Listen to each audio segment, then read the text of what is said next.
Students आज हम करने वाले हैं हेरोन्स फार्मूला का थोड़ा सा इंट्रोडक्शन, और इंट्रोडक्शन के बाद हम करेंगे एक्सरसाइज 12.1 जो एनसीईआरटी की एक्सरसाइज है, इसके कुछ क्वेश्चंस और उसके पहले हम करने वाले हैं कुछ उसके एग्जांपल्स। ठीक है, तो आप जो है इस इंट्रोडक्शन को पहले देखिए, इसे समझिए और इसको समझने के बाद आप जो एग्जांपल्स हैं आप उनको बनाइए और उसके बाद फिर आप मेथड को देखिए कैसे सॉल्व किया जा रहा है। एक्सरसाइज 12.1 जो है वो काफी सिंपल है, सिर्फ आपको एक जगह यानी कि प्राइम फैक्टराइजेशन आपको बहुत अच्छे से आना चाहिए और उसी जगह पर आपको अच्छे से फोकस करना है। आपका जो सॉल्यूशन है वो बहुत इजीली है ना आने लगेगा। आपको पहले बेसिक समझने हैं, है ना, हेरोन्स फार्मूला हम क्यों लगाते हैं, और उससे पहले कुछ और भी बेसिक चीजें हैं जो मैं आपको बता देता हूँ।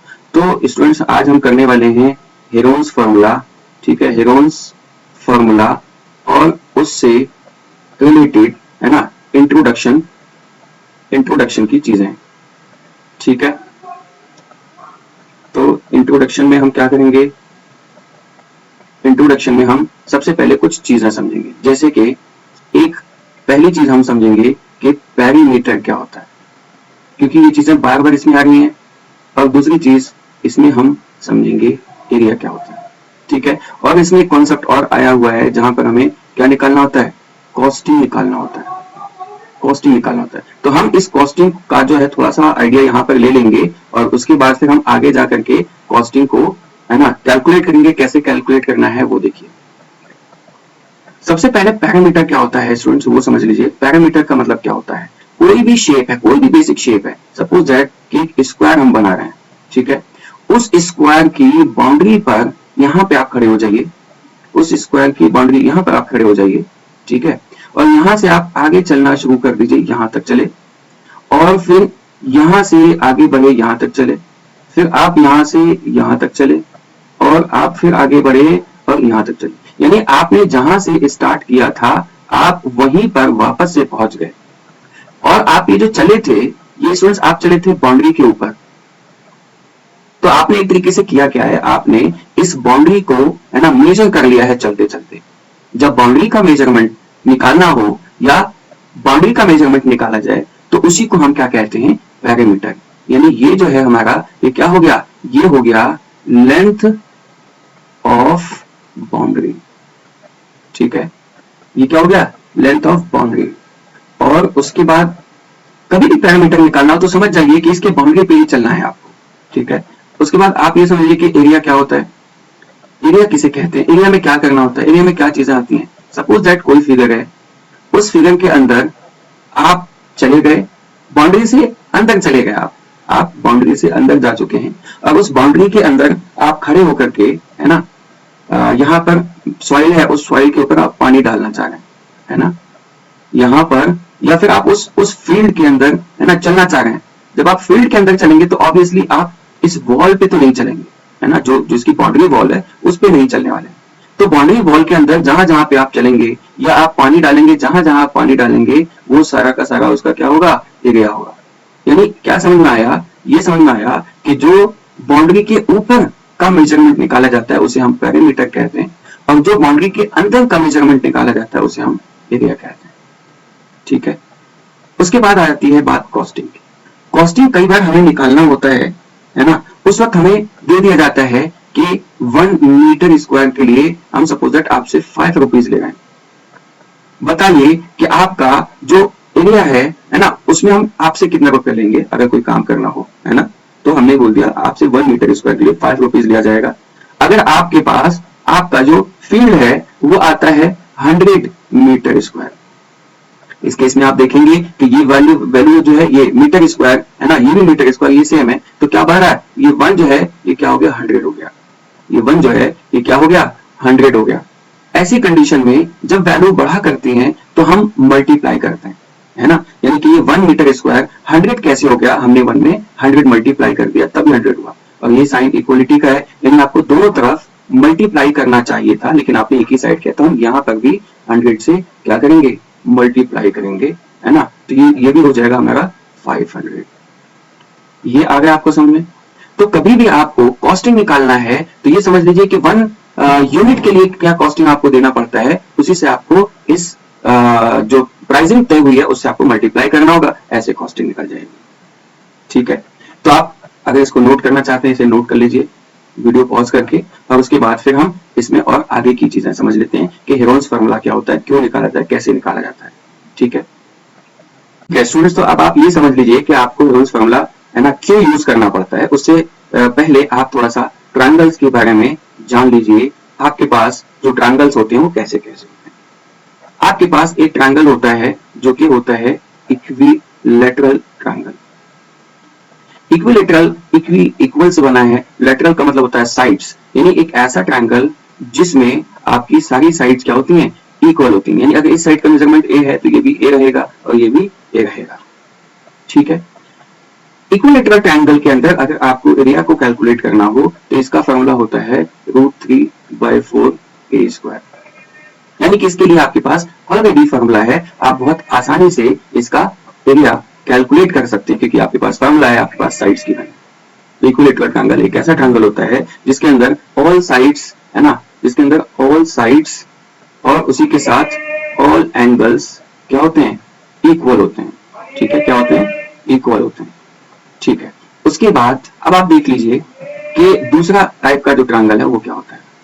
दूसरा होता है आपके पास right angle triangle. Right angle triangle एक ऐसा ट्रायंगल है जिसे आपने बहुत ज्यादा पढ़ा है और बहुत ज्यादा उसके बारे में सुना है। यहाँ पर एंगल एक 90 का होता है, इसलिए इसे राइट एंगल कहते हैं। और ये जो ट्रायंगल है आपका, ये एक राइट एंगल ट्रायंगल हो जाता है इसी वजह से एक एंगल इसमें 90 का होता है। राइट एंगल ट्रायंगल के अंदर आपको पता है कि एक साइड जो है उसे हम परपेंडिकुलर कहते हैं, एक साइड जो है उसे हम बेस कहते हैं, और एक साइड जो होता है उसे हम हाइपोटेन्यूज कहते हैं। ये जो परपेंडिकुलर है आपका, ये एक हाइट का भी काम करता है, क्योंकि आप देख लीजिए हाइट किसे कहते हैं, हाइट कहते हैं वर्टिकल डिस्टेंस जो एकदम स्ट्रेट जो है नीचे से ऊपर खड़ा हो, है ना, उसे हम वर्टिकल डिस्टेंस या हम हाइट कहते हैं। तो हाइट जब बनती है तो 90 के एंगल पे बनती है ना। तो यहाँ पर आप देख लेंगे, है ना, तो यहाँ पर 90 का एंगल है, ये एक हाइट है, तो इसका जो एरिया निकलता है, इसका एरिया कैसे निकलता है, इसका एरिया निकलता है, एरिया निकलता है 1/2 इंटू बेस इंटू हाइट।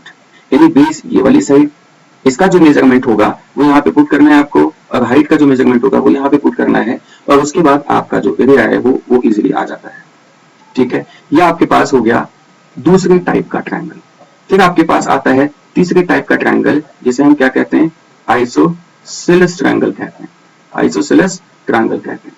तो ये आइसोसेलेस ट्रायंगल कैसा होता है, आइसोसेलेस ट्रायंगल एक ऐसा ट्रायंगल होता है जिसमें ये साइड और ये साइड बराबर होती है, यानी दो साइड्स आपस में बराबर होती है। दो साइड्स आपस में बराबर होने की वजह से इनके दो एंगल्स भी आपस में बराबर होते हैं, क्योंकि आपने पढ़ा हुआ है कि दो इक्वल साइड्स के अपोजिट में जो एंगल्स होते हैं वो भी इक्वल होते हैं। आइसोसेलेस ट्रायंगल का ये कैसे बनाया जाता है, इसमें एक एल्टीट्यूड ड्रॉ किया जाता है जो 90 का एंगल बनाता है।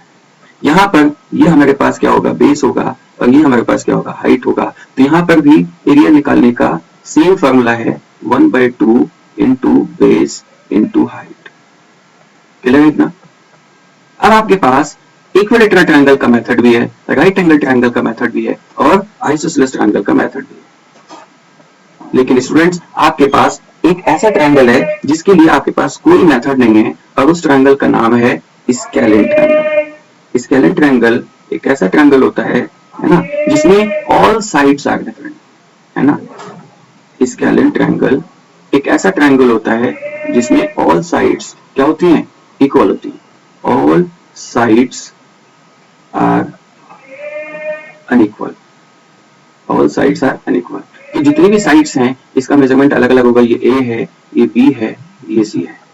इसका एरिया कैलकुलेट करने के लिए आपके पास कोई भी मेथड नहीं था, है ना। आपके पास इसका एरिया कैलकुलेट करने के लिए कोई भी मेथड नहीं था, तो आप इसका एरिया कैसे कैलकुलेट करते, यहीं पे एग्जिस्ट होता है हेरोन्स फार्मूला। एक ऐसा ट्रायंगल जिसकी ऑल साइड्स जो है अनइक्वल हो, उसके लिए आपको हेरोन्स फार्मूला अप्लाई करना पड़ता है। हेरोन्स फार्मूला क्या होता है और कैसे निकाला जाता है वो समझ लीजिए। सबसे पहले, है ना, स्टेप 1 में क्या है, इसका पैरामीटर निकाला जाएगा। इसका पैरामीटर क्या आएगा, a प्लस बी प्लस सी। मैंने बता दिया आपको पैरामीटर क्या होता है, सम ऑफ ऑल साइड्स। उसके बाद इसका क्या किया जाएगा, स्टेप 2 में पैरामीटर का सेमी पैरामीटर निकाला जाएगा। सेमी पैरामीटर निकाला जाएगा। सेमी पैरामीटर निकालने का क्या फॉर्मूला होता है, कुछ भी नहीं, सेमी पैरामीटर ऐसे डिनोट किया जाता है, और आपको आपको इसका पैरामीटर निकालना तो बहुत सिंपल है, बहुत सिंपल है। कुछ भी नहीं कहने का मतलब ऐसा नहीं है कि कुछ भी नहीं है, लिटरली कुछ भी नहीं है ऐसा नहीं है, बल्कि बहुत सिंपल है ये मतलब है। तो हम क्या करेंगे, पैरामीटर को है ना 2 से डिवाइड कर देंगे तो हमारा सेमी पैरामीटर निकल जाता है।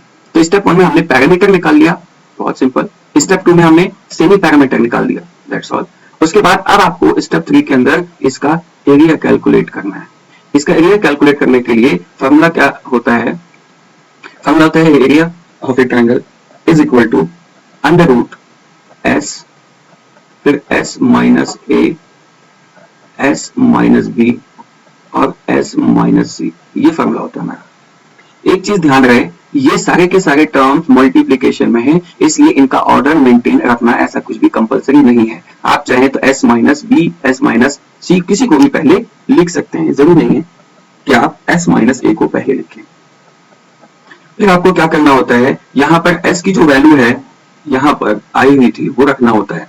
फिर जहां जहां एस है वहां एस की वैल्यू, और जहां जहां ए बी सी है वहां पर ये जो साइड्स हैं आपकी इनकी वैल्यूज रखना होता है। जब आप ये सारा कर लेंगे उसके बाद फिर क्या होता है, आपके पास यहाँ पर जो ध्यान रखने वाली बात है कि सपोज दैट इसका सॉल्यूशन आया आपके पास, है ना, एग्जांपल मैं दे रहा हूँ, 125 आया आपका ये एस, और फिर अंदर आया आपका 90, फिर आया 40, फिर आया 30।